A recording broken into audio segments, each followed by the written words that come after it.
আমার দলের প্রথম বক্তা যখন অবহেলাকে সংজ্ঞায়িত করে গেলেন, তখন প্রতিপক্ষের প্রথম বক্তা বিতর্কের এই মঞ্চে উপস্থিত ছিলেন ঠিকই, কিন্তু মন হয়তো ছিল অন্য কোথাও। তাই তিনি বারবার ভিন্ন ভিন্ন সুরে একই গান গেয়ে প্রমাণ করার চেষ্টা করে গেলেন যে সন্তানের মানসিকতা নাকি বৃদ্ধ পিতামাতার প্রতি দায়িত্ব পালনে অবহেলার মূল কারণ নয়। অবহেলার সংজ্ঞায় যেখানে বলছে অবহেলা হচ্ছে প্রদত্ত পরিস্থিতিতে যত্নের অভাব এবং ইচ্ছাকৃত অসতর্কতা, অর্থাৎ বিজ্ঞ প্রতিপক্ষ, অবহেলার প্রশ্ন আসে তখনই যখন আপনি পূর্ণ সামর্থ্য থাকা সত্ত্বেও আপনার বৃদ্ধ পিতামাতার যত্নের প্রতি ছিলেন উদাসীন। যে ছেলেটি শুধুমাত্র টাকার অভাবে বৃদ্ধ মায়ের চিকিৎসা করাতে পারছে না, সে কিন্তু আজকে বিতর্কের বাইরের বিষয় বিজ্ঞ প্রতিপক্ষ, কারণ সে চেষ্টা করেও পরিস্থিতির শিকার। তার মানসিকতার কোনো দোষ নেই, অবহেলার তো কোনো প্রশ্নই আসে না। কিন্তু বৃদ্ধ পিতামাতার প্রতি দায়িত্ব পালনে পূর্ণ সমর্থ হয়েও যদি আপনি তাদেরকে করেন উপেক্ষা, তখনই তাকে আমরা বলবো অবহেলা, যা আপনার মানসিকতারই সমস্যা বিজ্ঞ প্রতিপক্ষ। আমার সন্তান যেন থাকে দুধে ভাতে, অন্তরের এই নিবেদন তো পৃথিবীর সব বাবা মায়ের। অথচ সারাটা দিনের ব্যস্ততা শেষে একটুখানি অবসর পেলেই, যেখানে আমাদের ফেসবুক বা হিন্দি সিরিয়ালে ডুব দেওয়ার সময় হয়, সেখানে ফোন দিয়ে মাকে একটিবার জিজ্ঞেস করার সময় হয় না মা ভালো আছে কিনা, বাবাকে জিজ্ঞেস করার সময় পর্যন্ত হয় না ওষুধগুলো ঠিক মতো খাচ্ছে কিনা। এখানে দোষটা কিন্তু বিজাতীয় সংস্কৃতির ধারক ও বাহক হিন্দি সিরিয়াল বা সোশ্যাল মিডিয়া, ফেসবুকের আগে আপনারই মানসিকতার বিজ্ঞ প্রতিপক্ষ। একজন সুস্থ মানুষ সর্বোচ্চ 45 ডেল একক পর্যন্ত ব্যথার সম্মুখীন হতে পারে, আর সন্তান জন্মদানের সময় আমাদের মায়েরা যে পরিমাণ ব্যথার সম্মুখীন হন তা 57 ডেল এর কিছু বেশি, যা একজন সুস্থ স্বাভাবিক মানুষকে প্রয়োগ করা হলে অনায়াসে তার 20টি হাড় ভেঙে যাবে। সন্তানের জন্যই যে মায়ের সর্বস্ব বিসর্জন, সন্তান হয়ে সে মায়ের প্রতি যেন আমাদের নিষ্ঠুরতম আচরণ। আর এর পেছনে মানসিকতাই যদি দায়ী না হবে, তাহলে কেন নারায়ণগঞ্জের ফতুল্লা শাসনগাঁও এলাকায় ভরণ পোষণ থেকে বাঁচতে সন্তানদের দ্বারা বস্তাবন্দি অবস্থায় রাস্তায় ফেলে যাওয়া 80 বছর বয়সী বৃদ্ধা হাসিনা বেগম সেদিন মারা গেলেন? কেন জামির উদ্দিন শেখ নামের শতবর্ষী বাবা 5 ছেলের 4 জনের হাতেই মার খেয়ে আজ শয্যাশয়ী? তথ্যসূত্র দৈনিক প্রথম আলো, 13 জুলাই 2018। পত্রিকায় প্রকাশিত এমন হাজারো হতভাগ্য হাসিনা বেগম বা জামির উদ্দিন শেখের গল্প আপনাদের শোনাতে পারি, জীবন যুদ্ধে যারা হেরে গিয়েছিল। হ্যাপি প্রতিপক্ষ জীবন যুদ্ধে যারা হেরে গিয়েছিল সন্তানের ঘৃণ্য মানসিকতার কাছে। এরপরও কি সন্তানের সেই পচে যাওয়া মানসিকতার চেয়ে বিভিন্ন পারিপার্শ্বিকতার অজুহাতকেই বড় করে দেখবেন? প্রশ্ন রইল বিপক্ষের দ্বিতীয় বক্তার কাছে।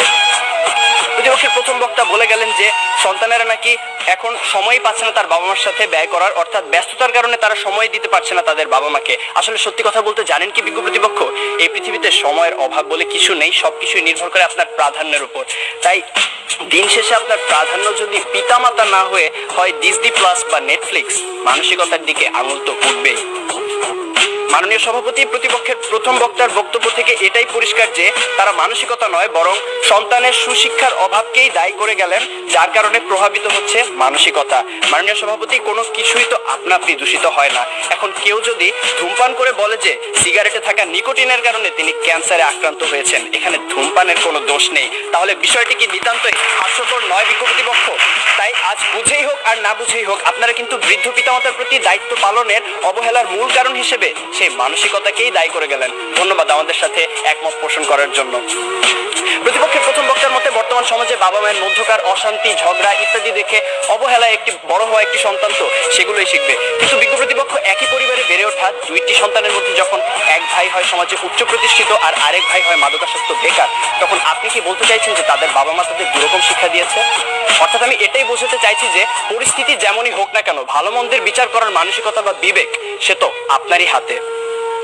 অবাক বিষয় কি জানেন বিজ্ঞ প্রতিপক্ষ, আপনারা যখন এই মঞ্চে দাঁড়িয়ে বৃদ্ধ পিতামাতার প্রতি অবহেলার বিভিন্ন কারণ হিসেবে নানা অজুহাত টেনে আনতে ব্যস্ত, তখন সবকিছুকে বুড়ো আঙুল দেখিয়ে মন্তাজ মিয়া নামের একজন দরিদ্র রিক্সা চালক সম্পূর্ণ অপরিচিত একজন বৃদ্ধকে নিজের বাড়িতে নিয়ে এসে নিজের বাবার মতো যত্নার্থী করছেন গত 5 বছর ধরে। রিক্সা চালক মন্তাজ মিয়ার এই ঘটনা হানিফ সংকেতের ইত্যাদি অনুষ্ঠানে প্রচারিত হয়েছিল। যেখানে অনেক উচ্চশিক্ষিত সচ্ছল ছেলে মেয়েরা অবহেলায় নিজের পিতামাতাকে বৃদ্ধাশ্রমে পাঠিয়ে দিচ্ছে, সেখানে মন্তাজ মিয়া একজন দরিদ্র রিক্সা চালক হয়েও এমন একটি মহৎ কাজ কি করে করতে পারলেন? তার তো ছিল না অর্থবিত্ত, শিক্ষা কিংবা উচ্চ সামাজিক অবস্থান, কিন্তু তবুও তিনি তা পেরেছিলেন কারণ তার ছিল একটি উন্নত মানসিকতা, বর্তমান সময়ে যা বড়ই অপ্রতুল। শেষ করার আগে মনে করিয়ে দিতে চাই, দূরত্ব, সময়ের অভাব, কাজের চাপ, সুশিক্ষার অভাব ইত্যাদি বৃদ্ধ পিতামাতার প্রতি দায়িত্ব পালনের ক্ষেত্রে কিছু দেয়াল মাত্র, মানসিকতাকে বদলালে যা পেরোনো সম্ভব। বৃদ্ধ পিতামাতার প্রতি দায়িত্ব পালনের ক্ষেত্রে যদি কোনো কারণে কমতি হয় বা সন্তান অসমর্থ হয়, সেক্ষেত্রে আপনাদের দ্বারা দেখিয়ে যাওয়া যুক্তিগুলো হয়তোবা একটি কারণ, কিন্তু বৃদ্ধ পিতামাতার প্রতি দায়িত্ব পালনের ক্ষেত্রে যদি কোনো কোনো কারণে অবহেলা করা হয়, সেটা অবশ্যই সন্তানের মানসিকতারই সমস্যা। বিজ্ঞ কর্তৃপক্ষ বার্ধক্য মানে অসহায়ত্ব, একাকিত্ব, মৃত্যু ভয় আর হাজারো রোগ ব্যাধির আনাগোনা।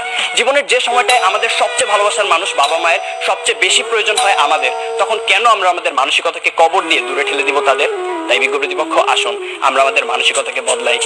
জীবনের বিনিময়ে হলেও যারা সন্তানের প্রতি ভালোবাসার এতটুকু কমতি হতে দেন না, সেই সোনার পিতামাতার প্রতি গভীর শ্রদ্ধা নিবেদন করেই শেষ করছি।